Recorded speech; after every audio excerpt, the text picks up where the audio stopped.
All right, in this video, we're going to be taking a look at a pretty common task that comes up quite often, and that is adding text on a circle. Now, we may have an existing model like we do here, uh, where we have the text that we want to apply on a circle. Well, there's no way to do that directly here in Bamboo Studio. So maybe someday, but not today. As of the recording of this video, it's not an option. I've never seen a model that we can edit here in Bamboo Studio that does have text on a curve. I've never seen one. Not to say one doesn't exist, but now if we had the original, this I believe the designer said this was created in SolidWorks. If we had the original SolidWorks file, now that could potentially allow us to edit it if we had our own copy of SolidWorks. But in this case, no, we cannot add text on a circle. So that brings us to our next task. Well, what do we do? Well, the one answer would be to maybe use some type of 3D modeling software that does have text on a circle. And I will tell you, you do not want to do that. So it's really important to understand, especially when we're brand new to 3D printing, when we need to be using 3D modeling software and when we should not be using 3D modeling software. And I know that comes with time, but just because somebody says do it in Tinkercad or do it in Fusion or I do it in this or I do it in that, well, you have to be your own judge there. Because I will just tell you generically, about 80% of what you're going to want to do, you do not need any 3D modeling software for. Now, if we take a look at this coin, okay, everything but that rounded edge can be done in InkScape. Much, much easier, in my opinion, even if you know Fusion and know Blender and know Tinkercad. To me, it's just easier to do it in InkScape. Now, we cannot add that little rounded fillet there, but we could create our 3D model and pop it into Fusion just for the sole purposes of adding that little fillet. We could definitely do that.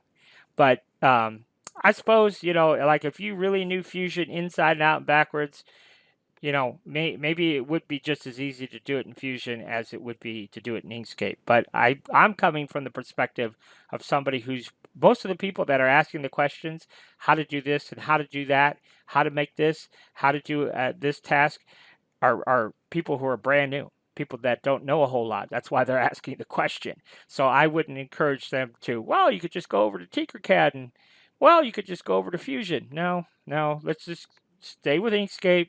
It's a 2-second job. I'm going to show you here.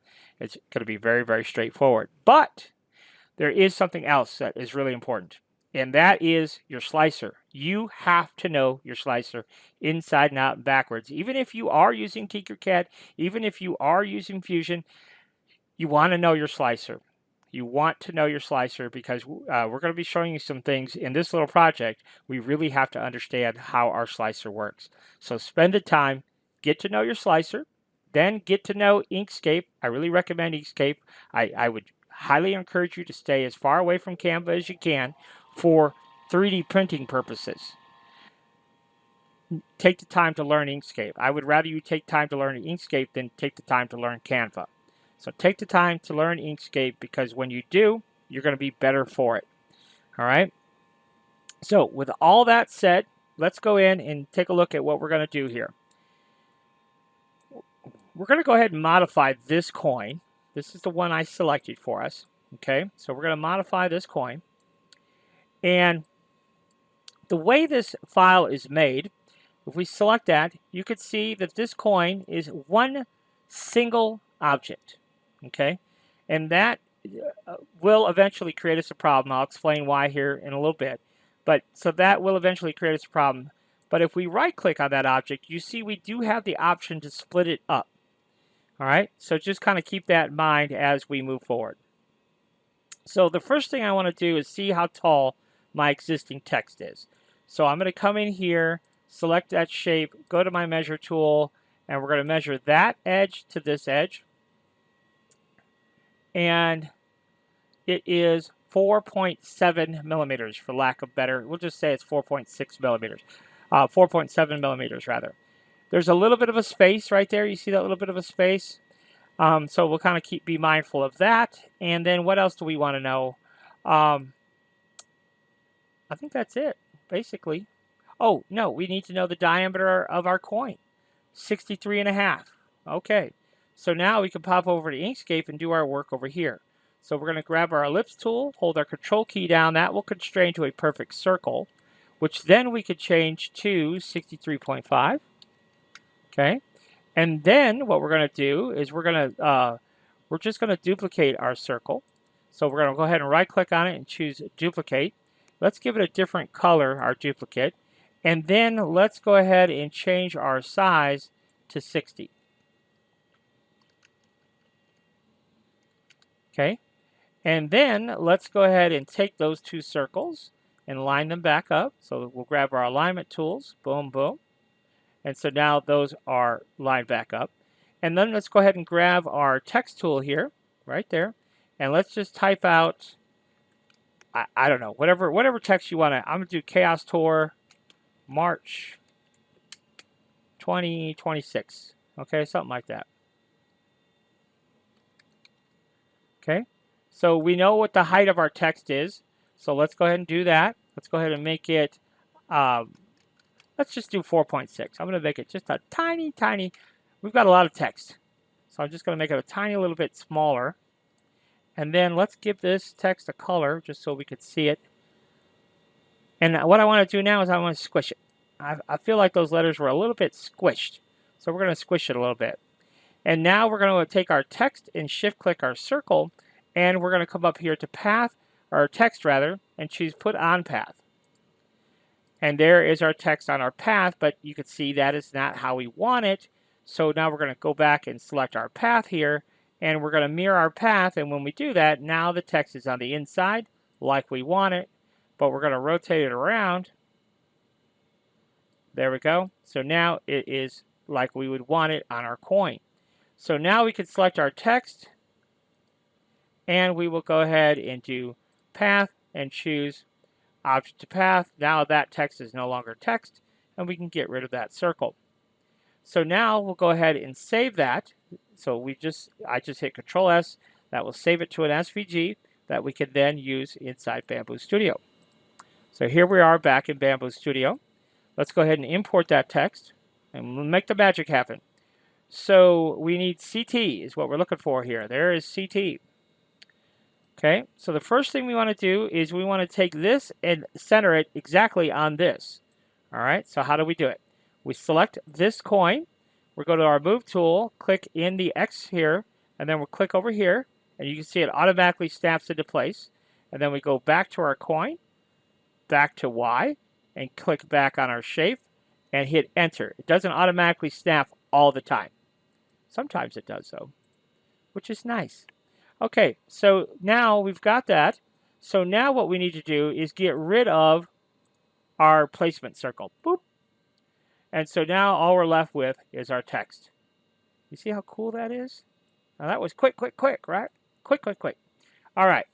So now we will make our text here a certain dimension.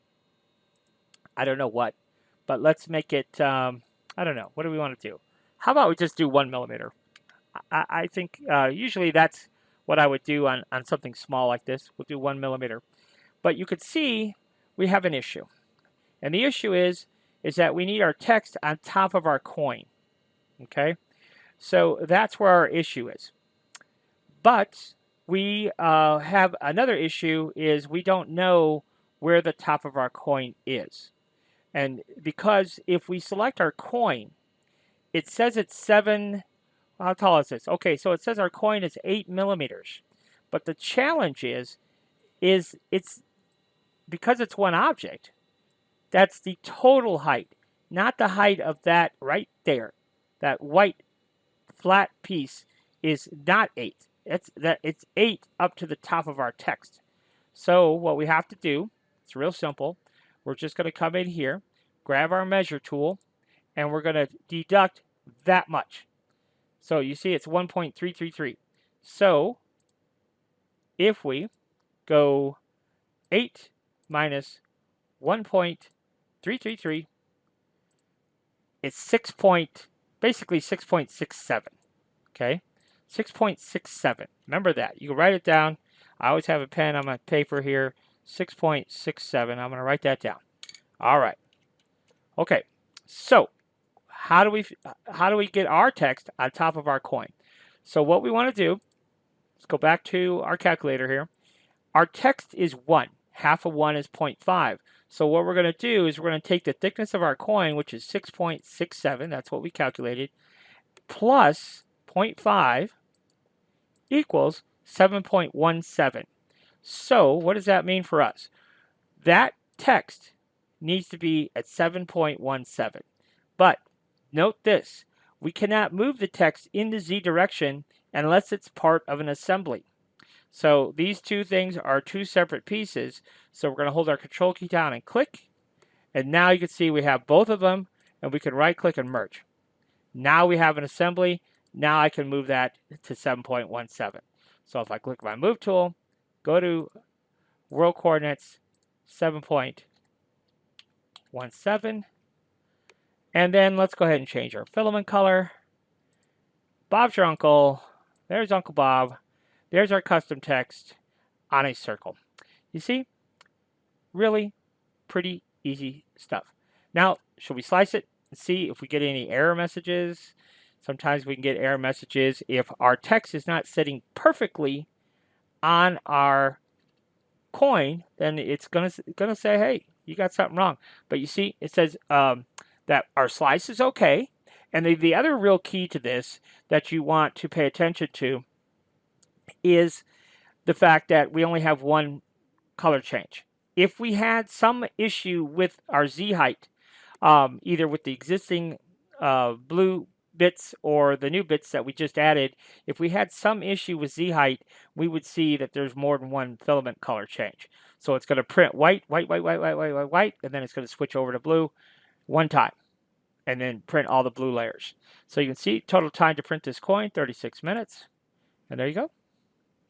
So pretty cool, huh? So yeah, definitely very, very simple to do in Inkscape when we're talking about text on a circular or any shape. It doesn't matter. It doesn't have to be a perfect circle. It could be like a little wave. It could be a V.